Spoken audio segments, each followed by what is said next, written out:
हमारे संवाददाता दिल्ली से जुड़े हुए हैं। अवैस, लगातार 5 दिनों से 1 लाख से ज़्यादा मामले देश भर में रिकॉर्ड किए जा रहे हैं। इसके पीछे वजह क्या है? वैज्ञानिकों का क्या कुछ कहना है, विशेषज्ञों का क्या कुछ कहना है? अगर ऐसी हालात बने तो कैसे स्थिति आगे आने वाले समय में देश में हो सकती है? देखिए, 1 अप्रैल को जब टीकाकरण अभियान शुरू हुआ, उसके बाद से लोगों ने लापरवाही जो है वो बहुत ज़्यादा बरतना शुरू कर दिया। भीड़ भाड़ जो है मार्केट में हो, चाहे पब्लिक प्लेस में हो, या फिर शादी ब्याह के जो समारोह होते हैं उनमें लगातार भीड़ भाड़ जो है वो देखने को मिलता है। और यही वजह है कि विशेषज्ञ भी यही कह रहे हैं कि जिस तरह से लापरवाही बरती गई उसका नतीजा है। और लगातार टेस्टिंग जो है वो राज्यों में बढ़ाई जा रही है, क्योंकि प्रधानमंत्री मोदी ने खुद कहा है कि आप लोग टेस्टिंग बढ़ाइए, भले ही नंबर आपके यहाँ ज़्यादा आ रहे हैं, उससे डरने की जरूरत नहीं है। लेकिन जब तक हम ज़्यादा से ज़्यादा संख्या में टेस्ट नहीं करेंगे तब तक हम उनके कॉन्टैक्ट को ट्रेस नहीं कर सकते और फिर हम उनको ट्रीट भी नहीं कर सकते हैं। तो यही वजह है कि लगातार टेस्टिंग बढ़ाई जा रही है और लापरवाही जिस तरह से बरती गई है। और क्योंकि देश में कोरोना वायरस के 2 नए म्यूटेंट भी मिले, इसके अलावा साउथ अफ्रीका, यूके और ब्राज़ील का वेरिएंट पहले से ही मौजूद था। 2 नए लगभग 5 नए प्रकार के वेरिएंट जो हैं वो मिले, उसका भी असर जो है कहीं ना कहीं कोरोना के बढ़ते मामलों के ऊपर देखने को पड़ा है। अगर बात करें, कल से देश में जो है वो टीकाकरण का अभियान शुरू हुआ है, यानी टीका उत्सव अभियान जो है वो शुरू हुआ और कल 27 लाख से ज़्यादा लोगों को देश भर में कोरोना वायरस का टीका लगाया गया। आज उद्धव ठाकरे जो हैं वो महाराष्ट्र में लॉकडाउन लगाने के लिए एक बहुत अहम बैठक 11 बजे करने वाले हैं डिप्टी मुख्यमंत्री के साथ।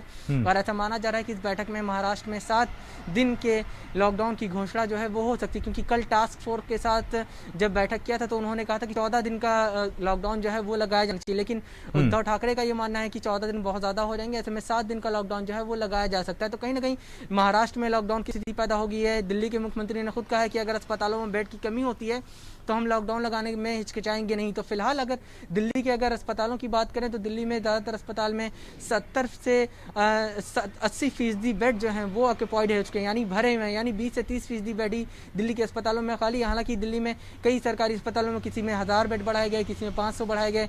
और जो प्राइवेट अस्पताल है उनसे कहा गया कि वो 50% तक अपनी कैपेसिटी के हिसाब से बेड बढ़ाएं। और ये भी कहा गया कि अगर उसके अलावा वो जनरल वार्ड के बेड बढ़ाना चाहते हैं तो 25% वो बेड बढ़ा सकते हैं। तो साफ तौर पर दिल्ली सरकार लगातार बेड बढ़ाने की बात कर रही है। कोरोना वायरस की टेस्टिंग जो है वो ज़्यादा से ज़्यादा संख्या में दिल्ली में कराई जा रही है। मार्केट में, पब्लिक प्लेस में जो है चालान लोगों के काटे जा रहे हैं। और जागरूकता अभियान भी दिल्ली सरकार की तरफ से लगातार चलाया जा रहा है कि मास्क और सोशल डिस्टेंसिंग बहुत ज़्यादा अहम है।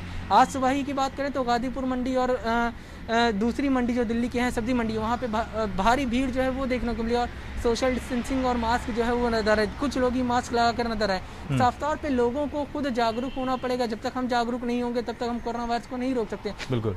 प्रधानमंत्री मोदी भी यही बात लगातार कह रहे हैं कि लोगों को जागरूक होना पड़ेगा।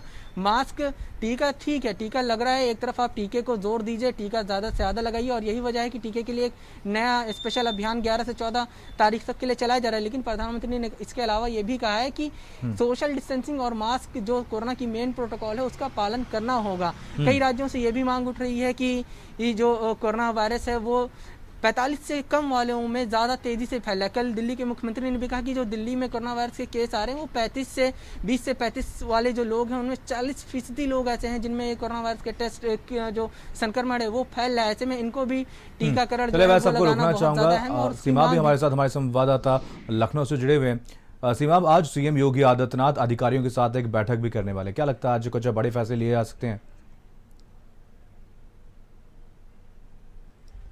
देखिए, कल सर्वदलीय बैठक बुलाई गई थी, राजभवन में बैठक हुई थी और जिसमें तय किया गया है कोरोना वायरस से निपटने के लिए क्या कुछ इंतजामात जो है वो होने चाहिए। सभी दलों के जो नेता थे उन्होंने अपने अपने सुझाव भी रखे थे, चाहे वो कांग्रेस हो और या फिर दूसरे दल के नेता हों।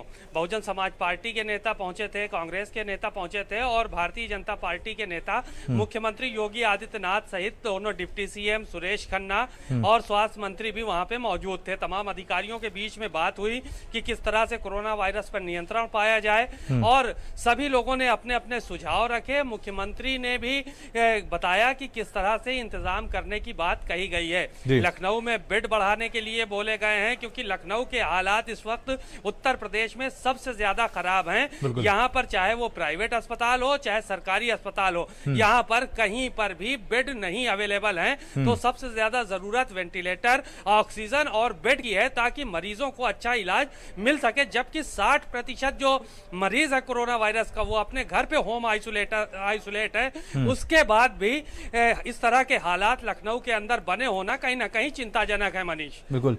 ये वाराणसी की अगर बात करें रोहित, तो कहीं ना कहीं लगातार केसेस बढ़ते हुए नजर आए, जिसके बाद प्रशासन की तरफ से यहाँ पर नाइट कर्फ्यू का ऐलान किया गया है। नाइट कर्फ्यू का पालन कैसे यहाँ पर प्रशासन की तरफ से कराया जा रहा है, और क्या अभी भी लोगों की तरफ से लापरवाही देखने को मिल रही है?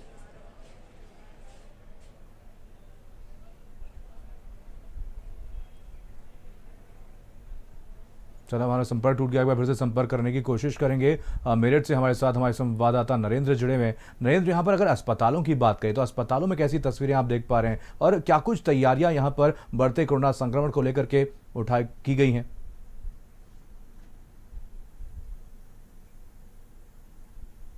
देखिए, मेरठ में 3 जो हैं वो कोविड अस्पताल हैं। वहाँ पर जो तैयारियां हैं वो पहले से ही ठीक ठाक हैं, और वहाँ पर बेड बढ़ाने के लिए भी बोल दिया गया है। अभी सुरेश खन्ना जो मंत्री हैं स्वास्थ्य विभाग के, वो 2 दिन पहले आए थे, उन्होंने कहा था ये बात को। इसके अलावा जो प्राइवेट कोविड अस्पताल हैं वहाँ पर भी बेड बढ़ाने के लिए कह दिया गया है, लेकिन बड़ी तादाद में जो लोग हैं वो अभी भी होम आइसोलेट हैं कोरोना पॉजिटिव, इसलिए अभी उसकी बहुत ज़्यादा ज़रूरत महसूस नहीं हो रही है। लेकिन इतना ज़रूर है कि जिस तरीके से स्पीड बढ़ रही है कोरोना मरीजों की, निश्चित तौर पर अगले 8 या 10 दिन में ऐसे हालात बन जाएंगे जब किल्लत जरूर होगी बेड की। सबसे बड़ी बात यह है कि जो एक मीडियम क्लास व्यक्ति है या फिर कोई गरीब आदमी है, वो इन अस्पतालों में, जो प्राइवेट अस्पताल हैं, वहां पर अपना इलाज कैसे करा पाएगा। तो ऐसे में उसको जो सरकारी अस्पताल है उसकी तरफ रुख करना पड़ेगा। तो वहां पर जो बेड है उसकी संख्या बहुत अच्छी खासी होनी चाहिए, ये बेहद जरूरी है, और जो स्वास्थ्य सेवाएं हैं वो भी अच्छी होनी चाहिए। मनीष, बिल्कुल। अब वैसे यहाँ पर अगर बात की जाए पूरे देश भर की, तो 1 लाख से ज़्यादा मामले पिछले 24 घंटे में दर्ज किए गए हैं। वहीं पिछले कई दिनों से 1 लाख से ज़्यादा मामले लगातार दर्ज किए जा रहे हैं। क्या लगता है कि सरकार की तरफ से कुछ कड़े कदम उठाए जाने की ज़रूरत है? अगर एक बार फिर से देश में लॉकडाउन लगाया जाता है तो इसका अर्थव्यवस्था पर क्या कुछ असर होगा? देखिए, साफ तौर पर प्रधानमंत्री मोदी ने बीते दिनों जब बैठक की थी मुख्यमंत्रियों के साथ, तो उनसे कहा था कि लॉकडाउन जो है वो अभी लगाना सही नहीं होगा, लेकिन लॉकडाउन आपको रोकना चाहूंगा, इसी बीच एक बड़ी खबर दिल्ली से आ रही है। तो एक बड़ी